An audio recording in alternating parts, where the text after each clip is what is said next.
Tapi Rasulullah kalau untuk kebaikan ini tidak gampang menyerah. Ialah 70 kali saya mintakan ampun tidak diampuni Allah, lebih 70 kali saya akan mintakan ampun kepada Allah. Alhamdulillahi Rabbil Alamin Ar-Rahmanir Rahim. Prinsip aqidah salafus salih ahlus sunnah wal jamaah. Ada beberapa prinsip yang akan dibahas di sini. Prinsip pertama, iman dan rukunnya. Iman dan rukunnya.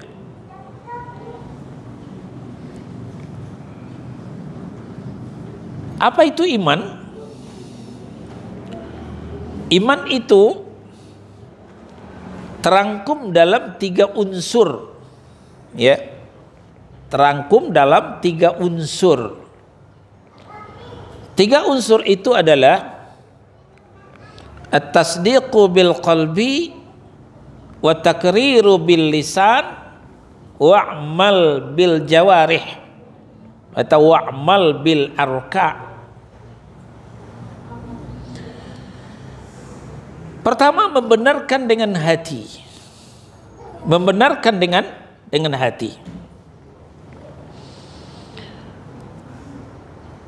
Tasdiqu bil qalbi, pembenaran dengan hati terhadap rukun iman yang 6 macam. Sebagaimana yang disampaikan Nabi sallallahu alaihi wasallam, terkenal dalam hadis Jibril alaihi salam. Ya. Ketika Jibril datang menghadap Rasulullah sallallahu alaihi wasallam, ini lebih lengkap diceritakan oleh Umar ibn Khattab radhiyallahu an. Kata Umar ibn Khattab, ada seorang laki-laki datang kepada Nabi sallallahu alaihi wasallam. Bajunya sangat putih, rambutnya sangat hitam. Ya, ini menunjukkan orang ini rapi sekali. Bajunya sangat putih, rambutnya sangat hitam, rapi sekali.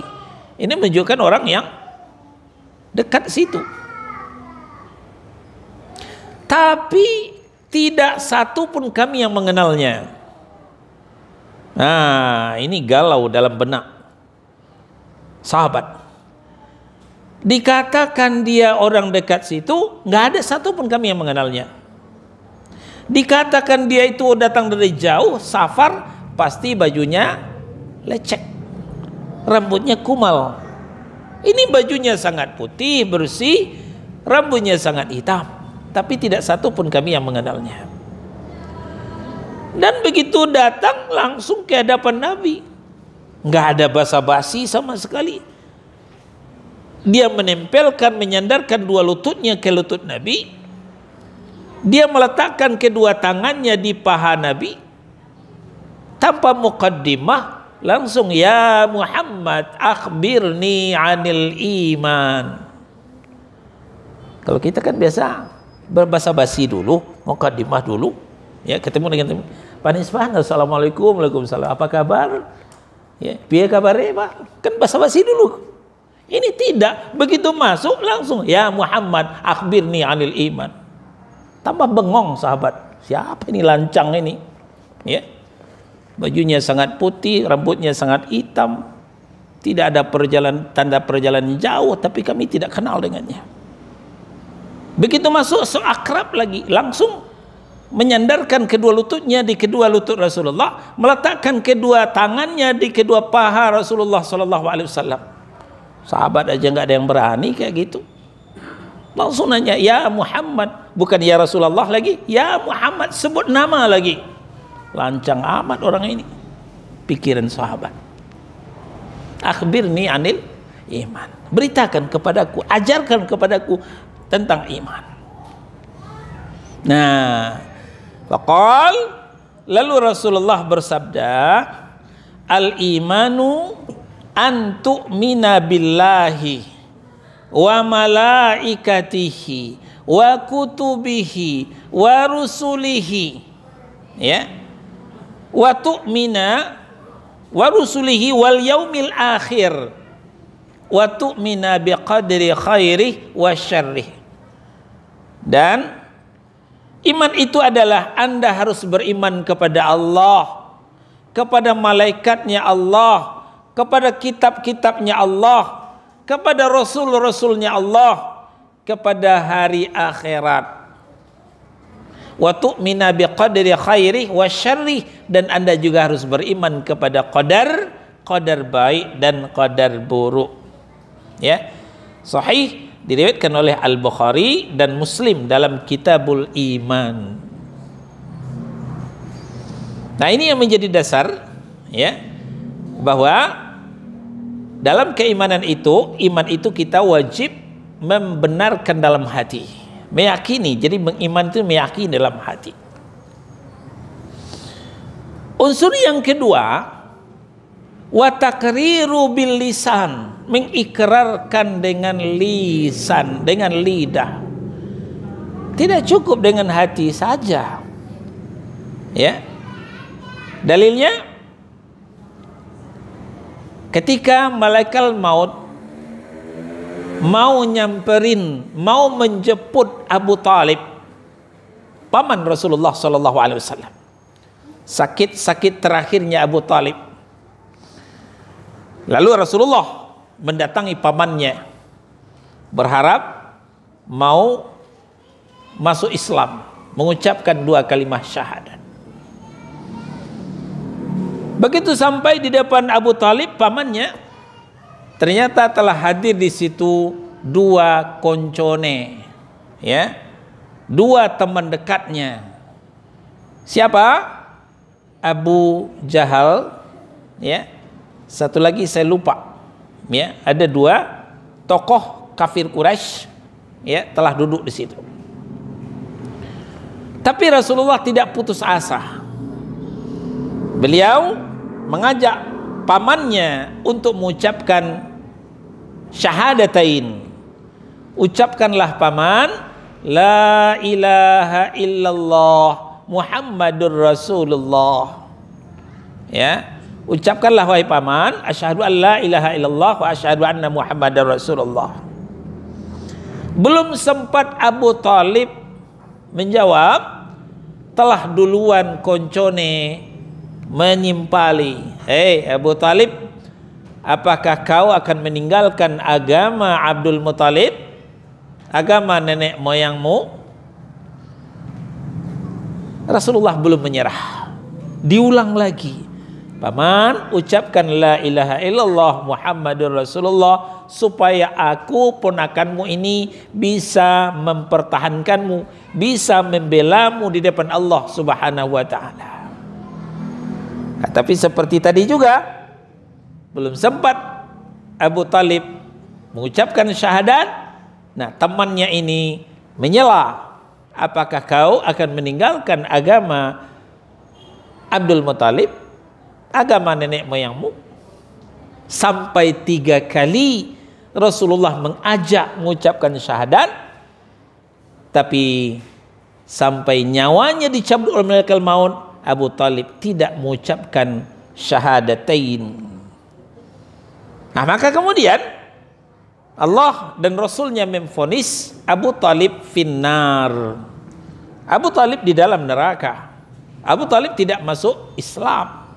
Kenapa? Kan hatinya sudah membenarkan. Abu Talib membenarkan risalah yang dibawa oleh keponakannya. Maka Abu Talib all-out memperjuangkan Islam. Abu Talib menjadi tulang punggung perjuangan Islam. Tapi sayang lidahnya tidak mengucapkan syahadatain, maka Abu Talib out, masuk neraka. Unsur kedua, pentingnya takriru bil lisan, mengucapkan dengan lidah. Unsur ketiga, wa'mal bil arkan, mengamalkan dengan anggota.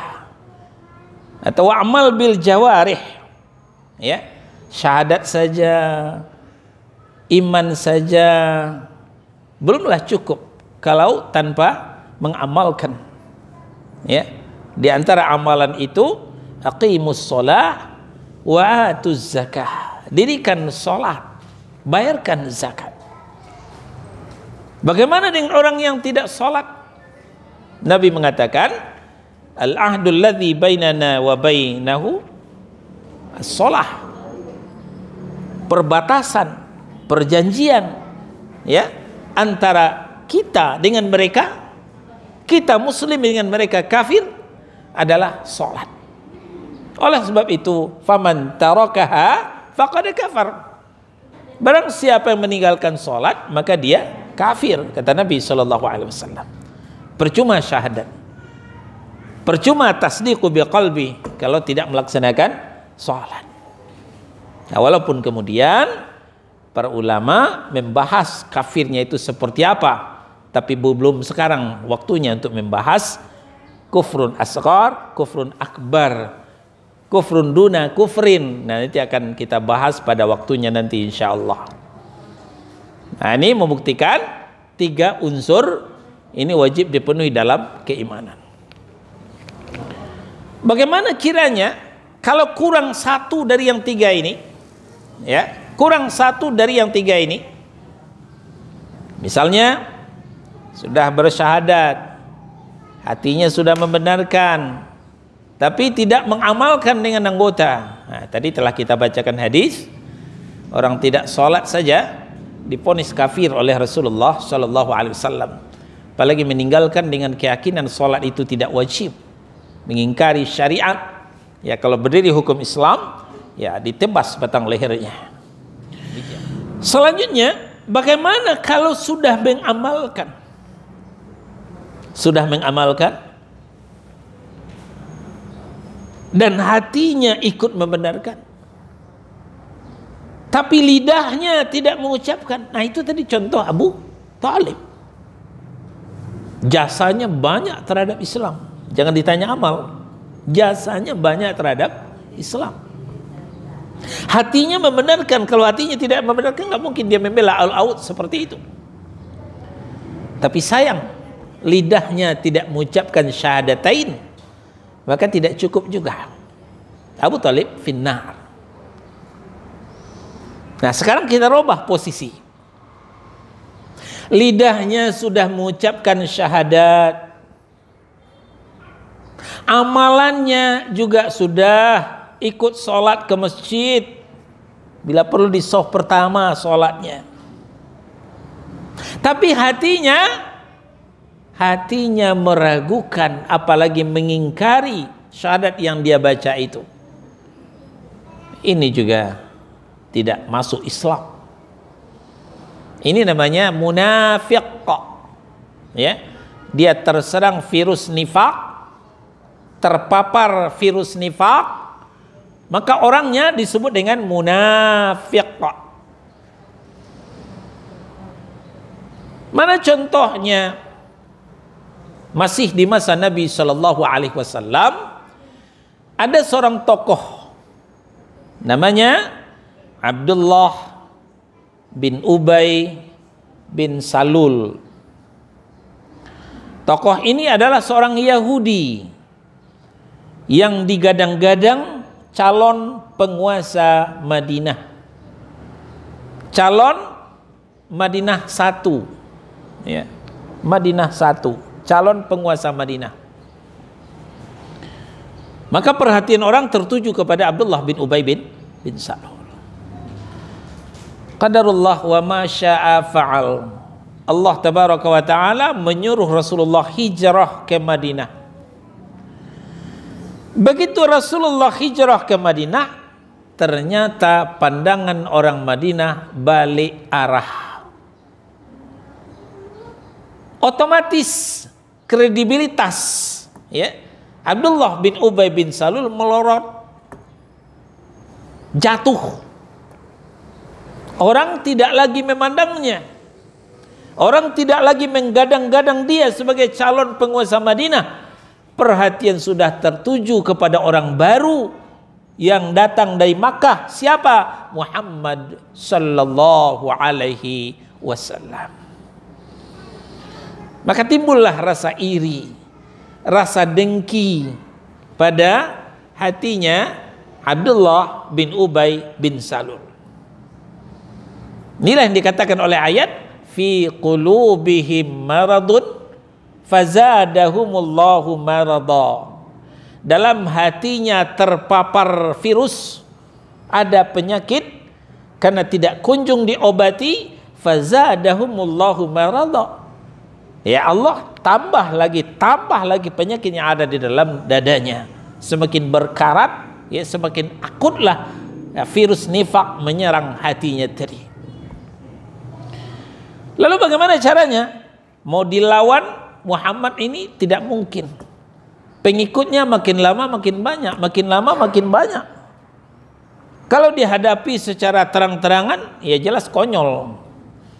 Maka strategi yang diambil oleh Abdullah bin Ubay bin Salul, pura-pura jadi pengikut Muhammad, pura-pura masuk Islam, pura-pura bersyahadat, pura-pura ikut sholat, ya ikut sholat di masjidnya Nabi.